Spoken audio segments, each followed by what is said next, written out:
Hello, everyone. Welcome to section 2. This week, we're going to be discussing police organizations and management. Once again, this week, I'm making 2 videos. There's a lot to cover in this chapter, so I'm splitting it up into 2 videos. The first video will cover everything up to organizational change, and the second video will cover organizational change. All right, so much of what we hear about the police and what we are going to study is what individual officers do. And that really is the focus of much of this course. However, police organizations and how they're organized, how they function, those things directly influences what and how the police do what they do. Okay, so not only stuff like why do the police spend time in certain places? Why do the police do certain activities? But also, why is it so difficult for the police to change what they do? All those things are really rooted in how the organization is set up and how it functions. So for this chapter, you need to think a little bit differently about this material. Before we've been thinking about the police as individual officers. Think about this kind of organizationally now at kind of this different level of policing. All right, so first, it's important to understand the managerial process. Okay, so you'll often hear the word management and leadership used interchangeably, and the book pretty much does this, but they really are kind of different concepts. Can managers be leaders? Yes. Can leaders be managers? Yes. But managers can also not really be effective leaders, and leaders can be ineffective managers. Okay, so management is really just the directing of individuals to achieving goals, okay, in the most effective and most efficient manner. Okay, that's management. They do that through planning, organizing, leading, and controlling. So here it's got leading mixed in there. Okay, but leading is really something different. Okay, you can manage and you can organize, you can do all these things, but you may not really be good at leading people. Okay, leading is a whole different skill set. All right, so how much time police administrators spend on each of those 4 really varies by their position in the organization. Okay, certain functions are more important to those that are higher within the organization than those that are not. Okay, so planning and organizing are normally carried out at the higher ranks. Now we're talking about large-scale planning, large-scale organizing here.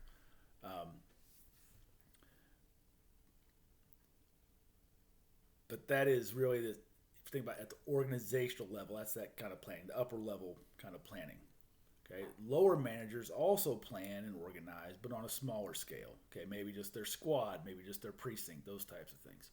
So lower level managers spend more time supervising employees, which consists mostly of leading and controlling.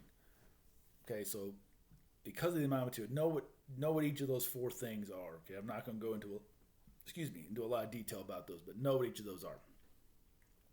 So we're thinking about the police organization. You're thinking of something that's shaped in kind of a pyramid. Okay, your higher level managers are near the top of the pyramid, and your lower level managers are near the bottom. So as you'll look at this pyramid, the pyramid gets wider, and as it gets wider, that symbolizes more employees at those levels. Okay, so as you go down, your lowest or your largest number of employees are located near the bottom of the pyramid where it's the widest. Okay, that's why leading, controlling are more important functions for those managers, because that's where you have most of your employees. Okay, up here near the top, you have managers and leaders that are supervising managers and leaders. As you go down, you have managers and leaders that are supervising non-management and non-leaders. Okay, so there's a lot more supervision, a lot more leading done at that level. Okay, so how these are organized within the hierarchy is also known as the chain of command. Okay, and this is how the organization formally communicates. Okay, so the lower levels, as you go up every level, the communication goes there, it moves up like that. It also can come back down that same way. But that's not the only way that organizations communicate. There's also informal communication. It does not adhere to the chain of command. It does not go level by level by level. It may be, more erratic and sporadic than that. Okay, so now we kind of know how police organizations are set up, right? We're in this pyramid at the levels, okay? let's talk about how management has evolved over time. Okay, so the first time period that your text talks about is called classical police management. Even though it's called classical, there's still many aspects of this present in modern day policing. Okay, so this classical approach is based on Max Weber's concept of bureaucracy, which states that organizations are designed in a rational fashion that includes specialization, authority and responsibility, discipline, unity of command, scale or chain, and centralization. Okay, this is government agencies in a nutshell. Okay, not just the police. Like, this is how most of government is organized. It's how most corporations are organized. Like, many businesses, many organizations are organized, at least somewhat, Max Weber's concept of bureaucracy. So those concepts really manifested themselves in police agencies with a rigid hierarchical structure, strong centralized control, authoritarian leadership style, and the paramilitary model, which organized the police roughly after the military, which is why you have corporals, sergeants, lieutenants. Okay, that's all remnants of this paramilitary model, where they organized the police just kind of roughly after the military. It wasn't exactly like it, which is why it's called paramilitary. Okay. Then in the 70s, remember the classical model. Remember there was changes. They were questioning the reform model. So at the same time, they were questioning kind of this classical model. Is this the best way, to organize the police? Okay, there's been discussion from the very beginning whether or not police should have kind of this paramilitary structure to it. Okay, so some research was going on at the same time, and the research found that police do much more than law enforcement and had a much more broad role. Okay, so the classical model really focused on police as law enforcers, police as, kind of this hard line, only doing law enforcement thing. So when they started recognizing this much broader role that everybody knew the police did, but now everybody kind of started, noticing it or acknowledging it. So part of this broad role was this use of discretion, right? So this was what led to what was led to be known as behavioral police management. So this behavioral police management really suggested that the paramilitary model really wasn't compatible with what the police actually do, and that officers should really be more involved in policy, and that the climate of the organization was also really important. So the findings from this era kind of translate into the development of some theories such as systems theory and contingency theory. Now, these aren't the only theories that can be used to explain organizational behavior, especially the police. Things like resource dependency theory, institutional theory, those are also things that can be used. But because of the focus in the text, we're going to focus on systems theory and contingency theory. So at the basic level, systems theory states that all parts of a system are interrelated and depend on each other. Okay, that makes sense, right? If everything's in a system together, it's all going to be interrelated and depending on each other. So systems can be either open systems or closed systems. Okay, so if it's an open system, it means it interacts with its outside environment. If it doesn't, that means it's a closed system. Okay, so the classical model suggested that the police operated in a closed system where everything that the police depended on, everything the police needed, was located within that police organization. Okay. Now, we know that is not the case, right? We know that police organizations actually operate in an open system where they have to interact with their outside environment. Okay. Contingency theory is part of this open systems theory. And it states that internal and external factors influence organizational behavior. It means that behavior is contingent on what is happening around them. Okay, so how the organization is managed depends on what these factors are, and that there's not one best way to manage your organization. It depends on what's occurring around it. Okay, so this type of management might happen for a while, but if the outside environment changes, then it's got to change to something else. Okay, so it's contingent on what is happening around it. Now, the private sector has also had some influence on police management through the introduction of what's known as total quality management. Now, this is a system that really emphasizes employee participation in management and also the employee review process, and really is a continuous improvement kind of management system. All right, let's go back now to remember your pyramid. Okay, let's talk about organizational design. Okay, so that is how organizational design is how the organization is actually structured. It's also called the organizational structure. It's called various different things. So traditionally, remember, we had pyramid shape. And that is probably the organizational structure you all are most familiar with, not just policing, but just kind of in general. Okay, this type of structure has multiple hierarchies, and if it has multiple levels of hierarchy, it's known as a tall structure, while those with fewer levels is known as a flat structure.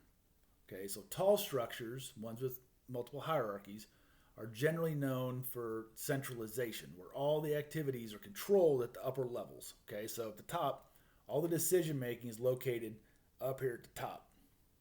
Okay, while a flat structure is more decentralized and allows for more decision making at the lower levels. Okay, tall structures are also normally more specialized. Okay, you have more layers, you have more task specialization. You have tasks that are split up amongst the layers, and remember, in those layers, you probably have more boxes, different units or whatever. So tasks are specialized throughout that organization. Okay, flatter structures normally have less specialization because employees are required to do more things because you don't have so many levels. Okay. Because specialization is also related to the number of tasks that each employee does, talk about patrol level officers, those at the very bottom, okay, are normally referred to as generalist because they perform the widest range of activities. Okay. Now, think back to the community policing discussions we've already had in this class. Okay, some of it did revolve around organizations restructuring to better implement community policing. So it's generally believed that a flatter structure is more conducive to community policing because more decision making needs to occur at the street level, so a more decentralized approach is necessary. Okay, and decentralization is generally associated with a flatter structure. So in addition to restructuring, organizations that implement community policing also have to do things like allocate resources on a geographic basis, not just equally across an organization. They also need better information and analytical systems. So there's a variety of different things that organizations have to do structurally to do something like community policing. All right, so one of the, if not the most important thing that influences the police agency structure is police officers' use of discretion. Okay, because police officers use discretion to determine the best way to do things, and because supervisors are rarely present when police officers make those decisions, most of the control function and management happens after the fact. Okay, so that's reviewing reports, reviewing video. Okay, so most of that type of thing happens afterwards. But that doesn't mean they don't try to influence it on the front end too. Okay, so agencies try to guide and control officers' use of discretion, and they do this in a couple of ways. Okay, the first is through selection. Okay, agencies try to select the best officer candidates that they can, that they think will have good judgment, will use discretion wisely, will do things the way that they want things done. Okay, they also will train officers to help them make good decisions. But finally, they have policy and procedures that are used to guide officers in their decision making. Okay, so these policies and procedures attempt to at least try to address issues that officers will face in the field, and either mandate them to do things or prohibit them from doing certain things in certain situations. Now, how these policies and procedures are written varies from department to department. Some have extensive policies and procedures, to the point where you have hundreds of pages of policies and procedures, which makes it very difficult for an officer to know everything that is in the policy manual, while others have fewer and more open type of policies that serve more as a guide. Okay, And this is known as the level of formalization. The more formalized an organization is, the more policies and procedures they have. The less formalized, the fewer policies and procedures they have. But one of the main reasons to control discretion is to control behavior, which thereby limits the organization's liability. All right, another important aspect of management is managing and measuring police performance, right? How well are the police doing what they're supposed to be doing?